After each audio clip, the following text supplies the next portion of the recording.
तो welcome everyone. So in this video में बात करने वाले हैं डीएसयू में डिप्लोमा एंड आपका यूजी का एक्सपेक्टेड कट ऑफ क्या रहने वाला है। तो जो बच्चे डिप्लोमा एंड यूजी में एडमिशन लेना चाहते हैं 2026 के अंदर, उनको इस वीडियो को कंप्लीट वॉच करने के बाद क्लियर हो जाएगा कि आपका 2026 के अंदर एक्सपेक्टेड कट ऑफ क्या रहने वाला है। तो वीडियो को पूरा कंप्लीट एंड तक वॉच करना। अगर आपको कोई डाउट रहता है तो नीचे कमेंट कर देना, उसका रिप्लाई कर दूंगा। एंड एक छोटी सी रिक्वेस्ट है, जितना हो सके वीडियो को लाइक शेयर एंड सब्सक्राइब जरूर से कर लेना। तो वीडियो को स्टार्ट करते हैं। तो सबसे पहले बात करते हैं कि आपका एडमिशन का बेसिस क्या रहने वाला है। सो बेसिकली आपका डिप्लोमा का जो एडमिशन है, आपके क्लास 10 की परसेंटेज पे डिपेंड करता है। अभी क्लास 10 में कितने मार्क्स हैं, उसी के अकॉर्डिंग आपका जो है एडमिशन रहने वाला है। तो आपके क्लास 10 की परसेंटेज के अकॉर्डिंग आपके जितने भी सब्जेक्ट्स होंगे, लाइक आपके 5 6 7 जो भी सब्जेक्ट्स होंगे, उसी के अकॉर्डिंग आपकी मेरिट कैलकुलेट करी जाएगी। मेरिट के अकॉर्डिंग यहाँ पे आपका एडमिशन होने वाला है। सेम आपका यूजी के लिए भी रहने वाला है। सो यूजी का जो आपका एडमिशन होगा, आपके क्लास 12 के अंदर कितने सब्जेक्ट्स थे, उसी अकॉर्डिंग यहाँ पे आपका एडमिशन होने वाला है। आपके क्लास 12 के अंदर चाहे 5 या 6 या 7 सब्जेक्ट हो, उसी के अकॉर्डिंग यहाँ पे आपका मेरिट कैलकुलेट करा जाएगा एंड मेरिट के अकॉर्डिंग यहाँ पे आपका एडमिशन होने वाला है। एंड आपका जो सीट अलॉटमेंट है वो डिपेंड करता है आपकी मेरिट में रैंक क्या आती है, आपका कैटेगरी क्या है एंड आपने किस तरीके से अपनी प्रेफरेंस फिलिंग कर रखी है। सो इसी के अकॉर्डिंग आपका जो सीट अलॉटमेंट आपको देखने को मिलने वाला है। तो लाइक आपके मेरिट में क्या रैंक आती है, आपकी कैटेगरी कौन सी है, लाइक आप जनरल एससी एसटी ओबीसी किस कैटेगरी से बिलोंग करते हैं एंड आपने किस ऑर्डर में अपने कोर्स एंड कॉलेज को फिल करा है। तो इसके अकॉर्डिंग आपको जो है सीट अलॉटमेंट आपको देखने को मिलने वाला है। देन हम नेक्स्ट बात करते हैं सबसे इंपॉर्टेंट चीज कि आपका एक्सपेक्टेड कट ऑफ क्या रहने वाला है। तो लाइक आपका 2026 के अंदर डिप्लोमा एंड यूजी के अंदर आपका एक्सपेक्टेड कट ऑफ ये रहने वाला है। तो एज पर आपका मैं लास्ट ईयर के अकॉर्डिंग बता रहा हूँ कि यहाँ पे आपका इस साल कट ऑफ क्या रहेगा। तो डिप्लोमा के अंदर फर्स्ट राउंड के अंदर आपका जनरल कैटेगरी का जो कट ऑफ वो रहने वाला है 85% प्लस। जो इनके भी 85% प्लस मार्क्स होंगे, उनको यहाँ पे फर्स्ट राउंड के अंदर सीट देखने को मिलने वाला है। एंड जो किसी कैटेगरी से बिलोंग करते हैं, like SC ST OBC, then उनके अगर 75 से लेके 80% प्लस मार्क्स हैं, उनको यहाँ पे फर्स्ट राउंड के अंदर सीट देखने को मिलने वाला है। एंड ये आपका दिल्ली कैंडिडेट के लिए रहने वाला है। सो लाइक आउटसाइडर्स के लिए यहाँ पे जिनके 70 से लेके 80% प्लस मार्क्स होंगे, यहाँ पे आउटसाइडर को किसी भी राउंड के अंदर सीट अलॉटमेंट देखने को मिल सकता है।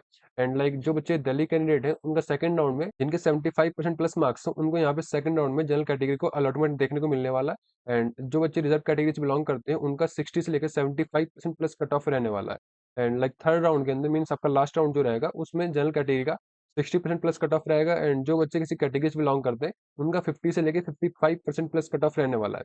तो इस तरीके से आपका डीएसयू में डिप्लोमा के लिए कट ऑफ रहने वाला है। एंड जो बच्चे आउटसाइडर हैं, लाइक आउटसाइड दिल्ली से बिलोंग करते हैं, अगर उनके 70 से लेके 80% प्लस मार्क्स हैं, देन उनको यहाँ पे किसी न किसी राउंड के अंदर सीट अलॉटमेंट देखने को मिलने वाला है। इस तरीके से आपका कट ऑफ रहने वाला है डीएसयू के अंदर। एंड अब बात करते हैं यूजी के अंदर। तो यूजी के अंदर फर्स्ट राउंड के अंदर जो बच्चे जनरल कैटेगरी से बिलोंग करते हैं, उनका जो कट ऑफ रहेगा 80% प्लस रहने वाला है। एंड जो बच्चे किसी कैटेगरी से बिलोंग करते हैं, लाइक एससी एसटी ओबीसी, उनका जो कट ऑफ रहेगा वो 70% प्लस रहने वाला है। एंड सेकंड राउंड के अंदर जो बच्चे जनरल कैटेगरी से बिलोंग करते हैं, उनका जो कट ऑफ रहेगा वो 70% प्लस रहेगा। एंड जो बच्चे किसी रिजर्व कैटेगरी से बिलोंग करते हैं, उनका जो कट ऑफ रहेगा वो 60% प्लस रहेगा।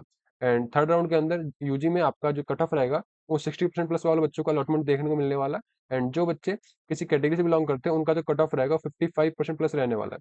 इस तरीके से आपका डीएसयू के अंदर डिप्लोमा एंड यूजी का कट ऑफ रहने वाला है। एंड लाइक मोस्टली यूजी के अंदर सभी का एडमिशन हो जाता है। सो लाइक आप लास्ट तक वेट करना। लाइक आपका लास्ट में स्पोर्ट राउंड होता है, लाइक आपको और राउंड एक्सटेंड कर दिए जाते हैं। सो आपको लास्ट तक वेट करना है, आपका जो एडमिशन है डीएसयू के अंदर कंफर्म हो जाएगा। डिप्लोमा वालों में लाइक थोड़ी बहुत प्रॉब्लम देखने को मिल सकती है, बट आपका भी एडमिशन है वो कंप्लीट हो जाता है, मीन सभी का ऑलमोस्ट हो जाता है। बस आपको सही से अपनी प्रेफरेंस फिलिंग वगैरह करनी होती है एंड आपको सारे राउंड में पार्टिसिपेट करना होता है। एंड आपको लास्ट तक वेट करना पड़ता है, देन आपका जो एडमिशन है डीएसयू के अंदर हो जाता है। एंड आउटसाइडर्स के लिए अगर आपको कंफर्म सीट चाहिए, देन आपके 70 से लेकर 80% प्लस मार्क्स होने चाहिए, देन आपको कंफर्म सीट मिल सकती है। एंड जिनकी परसेंटेज कम है, उनको भी लास्ट तक वेट करना है। लाइक आपका लक अच्छा हुआ, देन आपको किसी न किसी राउंड में सीट देखने को मिल जाएगा। देन हम नेक्स्ट बात करते हैं, लाइक आपके मोस्ट डिमांडिंग कोर्सेज कौन से हैं। तो डिप्लोमा के अंदर आपका computer engineering, electrical engineering, mechanical engineering and आपका इलेक्ट्रॉनिक्स इंजीनियरिंग, ये आपके मोस्टली हाईली डिमांडेड कोर्स रहने वाले हैं। लाइक लास्ट ईयर आपका सीएससी मींस कंप्यूटर इंजीनियरिंग के अंदर जिनके 70% प्लस मार्क्स थे, उनको यहाँ पे एडमिशन देखने को मिला था। तो मे बी इस साल आपकी जो है कट ऑफ वो थोड़ी और लो जाए, क्योंकि इस साल आपके ऑलमोस्ट 800 प्लस सीटें हैं एंड लास्ट ईयर के लिए आपकी 200 सीटों के आसपास थी। तो लाइक आपका सीएससी के अंदर इस साल कट ऑफ थोड़ा लो जाएगा, मींस आपके 60% प्लस मार्क्स होंगे। सो मे बी आपको इस साल सीएससी में एडमिशन देखने को मिल सकता है। एंड अब बात करते हैं यूजी के अंदर आपके मोस्ट डिमांडिंग कोर्स कौन से हैं। तो यूजी के अंदर आपका BCA, BBA, BFSI and diploma in pharmacy आपके मोस्ट डिमांडिंग कोर्स रहने वाले हैं। एंड लाइक आपका जो एडमिशन है इनमें से किसी कोर्स में इजीली हो सकता है, बट आपको थोड़ी प्रॉब्लम होगी डिप्लोमा इन फार्मेसी के अंदर, क्योंकि डिप्लोमा इन फार्मेसी के अंदर केवल आपकी 120 सीटें हैं, जिसमें से केवल आपकी 60 सीट्स गर्ल्स के लिए रिजर्व है। सो इस तरीके से यहाँ पे आपका एडमिशन रहने वाला है। सो डिप्लोमा इन फार्मेसी के अंदर अगर आपके 75% प्लस मार्क्स है, देन यहाँ पे आपको जो एडमिशन देखने को मिलेगा। बाकी बीसीए, बीबीए, बीएफएसआई के अंदर आपका जो एडमिशन है वो लास्ट राउंड तक इजिली हो जाएगा। इस तरीके से आपके मोस्ट डिमांडिंग कोर्स रहने वाले हैं।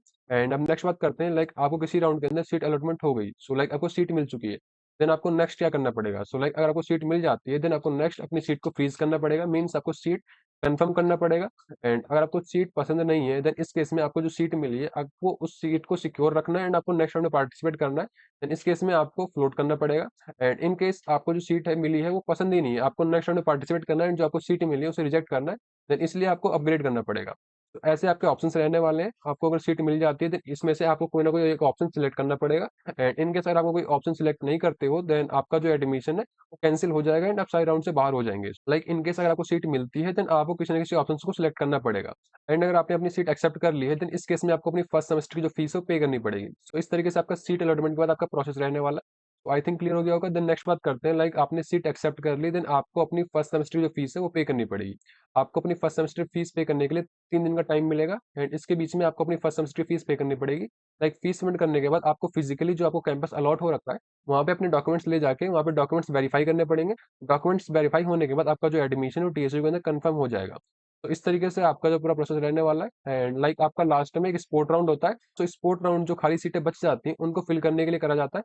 तो बेसिकली आपका स्पोर्ट राउंड के अंदर आपका जो एडमिशन होता है वो मेरिट बेसिस पे या फिर आपका first come first serve base पे आपका एडमिशन होता है। एंड यहाँ पे मोस्टली आपके जो एडमिशन है सभी के हो जाते हैं। यहाँ पे आपका एडवांटेज रहता है कि यहाँ पे जो कट ऑफ है वो लो जाती है, एंड जिनकी परसेंटेज लो भी होती है यहाँ पे उनको एडमिशन देखने को मिल जाते हैं। तो इस तरीके से आपका स्पोर्ट राउंड एंड आपका कंप्लीट प्रोसेस रहने वाला है। एंड आपका जो कट ऑफ है कुछ इस टाइप से रहने वाला है। आई थिंक आपको सारी चीज़ें क्लियर हो चुकी होंगी। अगर कोई डाउट रहता है देन आप नीचे कमेंट कर देना, मैं उसका रिप्लाई कर दूंगा। एंड आई थिंक सारी चीज़ें आप क्लियर हो चुकी हैं। सो इस वीडियो में इतना ही। मिलते हैं नेक्स्ट वीडियो में नेक्स्ट टॉपिक के साथ। तब तक के लिए टेक केयर।